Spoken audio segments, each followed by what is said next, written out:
राम राम साथियों, कैसे हैं आप सभी का स्वागत है मेरे चैनल ज़िंदगी 60 के बाद।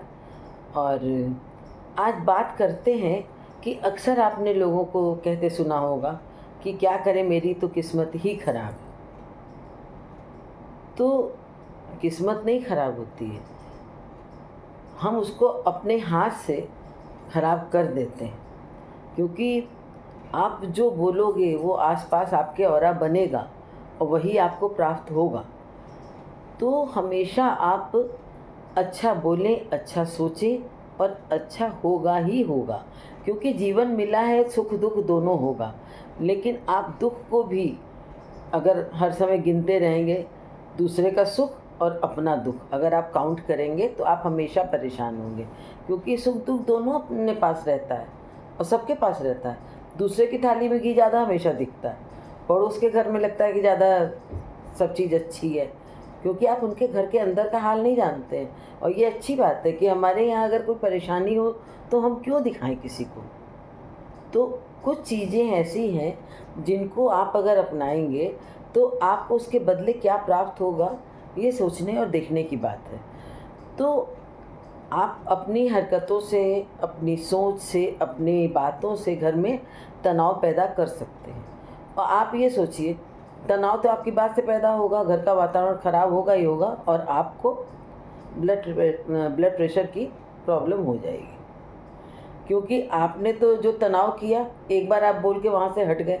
हो सकता है परिवार वालों ने ऐसे ही झटक दिया कि इसकी तो आदत है, लेकिन आपने तनाव पैदा कर दिया। आपके अंदर उसका गुस्सा जो है घूम रहा है, सर में दर्द हो रहा है और बीपी हाई हो गया।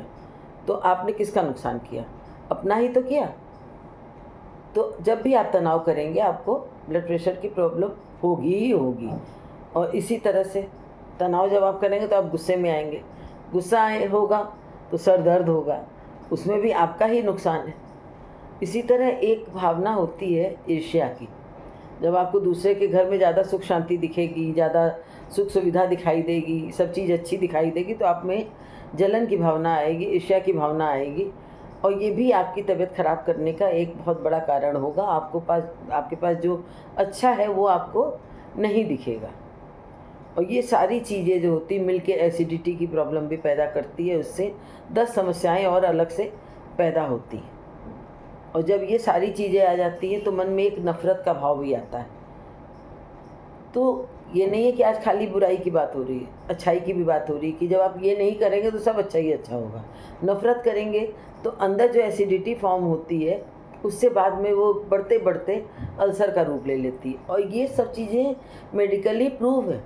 ये नहीं कि खाली ज्ञान देने की बात है, इसको अपने में अपनाने की बात होती है। क्योंकि हमारी रूटीन, सोने जागने की रूटीन हो, बोलने सोचने की रूटीन हो, जो भी हो, जो हमारा नेचर है, पॉजिटिव कर रहे हैं तो पॉजिटिव होता है, शरीर के साथ भी और दिमाग के साथ भी। और हमारी सोच अगर पॉजिटिव रहती तो हमें अपनी परेशानी भी कम दिखाई देती है। और इसी के विपरीत अगर हम घर में शांति का माहौल पैदा करते हैं, अच्छे से हर चीज़ को लाइटली लेते हैं, अरे आया हो जाएगा सब, जैसे इतना हुआ, जैसे ईश्वर ने इतना पार किया और पार करेगा, तो उससे आपको सुख की प्राप्ति होती है। आप भी सुख से रहते हैं, आपका परिवार भी सुख से रहता है। और इसी तरह अगर आप सोने जागने की रूटीन अच्छी कर लेते हैं, एक्सरसाइज करते हैं, हेल्थ पर ध्यान देते हैं, तो आपका स्वास्थ्य भी अच्छा होता है।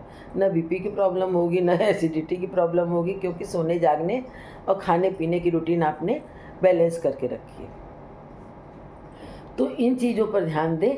और अगर आप अपने मन में सबके प्रति प्यार भाव रखते हैं तो आपके में अपने आप इतने गुण विकसित हो जाएंगे कि आप सबके प्रिय तो हो ही जाएंगे, ईश्वर की कृपा भी आपके ऊपर हमेशा बनी रहेगी। तो जब आप इतने गुण ले आएंगे अपने अंदर, अपनी एक्टिविटीज़ अच्छी रखेंगे, तो आप सबके विश्वास पात्र भी हो जाएंगे और लोग आपसे दोस्ती करेंगे। दोस्ती मिलेगी आपको तो आप अपने मन का दुख दर्द किसी से शेयर कर सकेंगे, तो मन भी आपका हल्का रहेगा। क्योंकि हमारी बातें पॉजिटिव रहती तो लोग हमसे बात करना चाहते हैं, नहीं तो लोग हमारे पास बैठना भी नहीं चाहते हैं। हम अपना हर काम, अपनी हर जिम्मेदारी ईमानदारी से करते हैं और हर चीज़ को ईश्वर की कृपा मान करके स्वीकार करते हैं, चाहे वो सुख हो चाहे दुख हो। तो हमें रात को नींद भी अच्छी आती है। तो ये सारी चीज़ें जो होती हैं, हम क्या अपनाएं क्या न अपनाएं, ये हमारे ऊपर होता है। इसीलिए कहा जाता है कि ज़िंदगी बनाना और ज़िंदगी बिगाड़ना और किसी के हाथ में नहीं होता है, ये हमारे अपने हाथ में होता है। तो हमेशा अपना सुख और दुख बैलेंस करके चलें। दूसरों के सुख पर ध्यान देने की ज़रूरत नहीं है, लेकिन अगर कोई दुखी हो तो जो आप मदद कर सकते हैं वो ज़रूर करें। इससे आप अपने मन को तो खुश रखेंगे ही रखेंगे, परमात्मा भी खुश होगा। तो इन छोटी-छोटी बातों पर ध्यान दें, तो आपको खुद समझ में आ जाएगा कि हम इस हाथ से क्या करें, जो इस हाथ से दूसरा क्या प्राप्त करेंगे। ठीक है? आप गलत चीज़ें करेंगे तो आपको गलत मिलेगा, अच्छा करेंगे तो सब अच्छा होगा। राम राम।